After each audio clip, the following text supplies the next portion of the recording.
This is the Before You Read lecture on the wilderness wanderings. Our more thematic approach to the writings of the Pentateuch, the first 5 books of the Bible, continues in this section of the course. There is some overlap in the material related to this lecture and some of the previous lectures.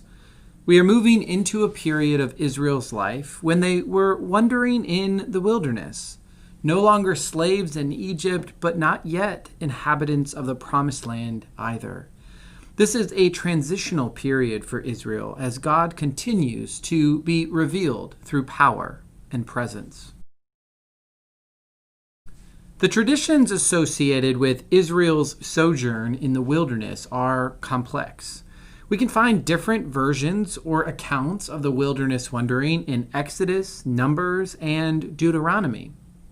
And Leviticus, at least in part, seems to imagine this sort of on-the-journey existence.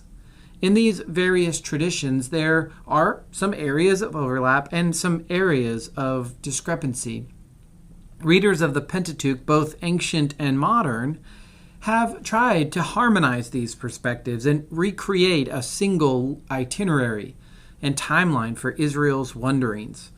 Not surprisingly, this is not an easy task, and the results vary from one interpretation to the next. We will only be reading a sampling of these traditions. If you want a fuller review, of course, you can go do some extra credit. You may want to consult the following portions of the Pentateuch to get a better sense of the full biblical tradition. In Exodus 14 through 19, we have travel from Egypt to Sinai, to Mount Sinai. In Numbers 10 through 12, we have sort of an itinerary from around Sinai to Jericho. In Deuteronomy 1 through 3, you have less chronological order, but really from Sinai or Horeb to the encounter with the Amorites. In Numbers 33, you see some camping stations from Ramses to Jericho. So as you can see, the itinerary, the story is sort of in different places in the biblical tradition. Even with the complexity of the traditions, we can surmise some high points in the overall tradition.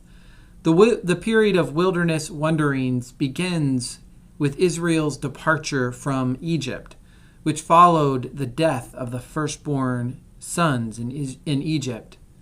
The next period concerns Egypt's pursuit of the people of Israel, ending with the miraculous event at the sea, which marks Israel's final redemption from Egypt. Next, there is a period of journeying that leads the people to the mountain, where Moses receives the law and divine instructions about religious life. From the mountain, Israel travels towards the Promised Land, but this is a period of trial and tribulation. The people complain against God and against Moses. Moses and God both get frustrated with the people, and in the end, the Israelites are said to wander around for 40 years, symbolic of a full generation who don't get to enter the Promised Land before their death. Eventually, the Pentateuch gets the people of Israel to the border of the Promised Land, where the 6th book of the Bible, Joshua, takes over.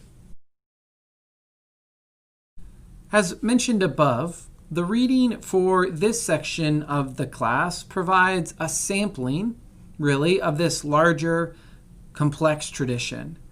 Our first reading from Exodus 12 through 17 recounts that first part of the journey, from departure in Egypt to arrival at the mountain of God. It includes the description of God's presence as a pillar of cloud and fire guiding the Israelites. And it tells the story of the event at the sea, when Pharaoh and his armies perish in pursuit of the Israelites.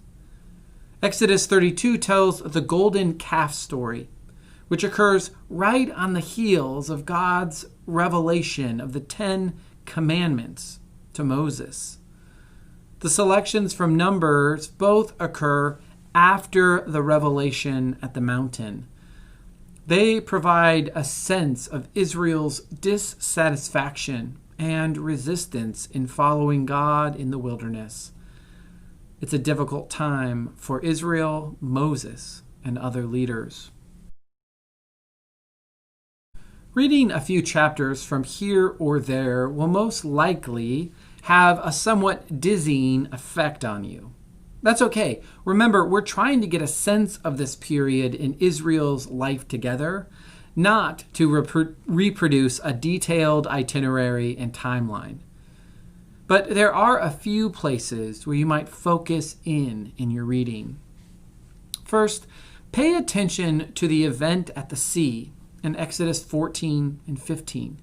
You will notice that the event is narrated in story form in chapter 14, and then it is celebrated in more poetic song in chapter 15. Scholars think that the material in chapter 15 is likely earlier, perhaps some of the earliest material in all of the Old Testament. As you read, take some time to compare these chapters and how they talk about the significance of what happened at the sea. Second, you will want to keep track of the triangulated relationship between God, Moses, and the people of Israel. In places, Moses will plead with God to remain faithful to the people. In other places, God will plead with Moses to do the same. And the people of Israel are all over the place with regard to their relationship with both Moses and God. As you read, think about what you learn about God and humanity in these engagements. What do you learn about leadership? And what do you learn about following? Finally, read for details related to the author's perspective on this period in Israel's shared history. Is this a positive time, according to the author? Is wilderness wandering just a necessary part of getting from Egypt to Canaan, or is there something more? Is it a time of blessing or a time of punishment? How do you understand the wandering? And how does it all relate to your own experience of desert or wilderness times? As always, pay attention to what's going on inside of you as you read. What surprises come to you? How do you relate to the stories that you are reading? Pay attention. Now get reading.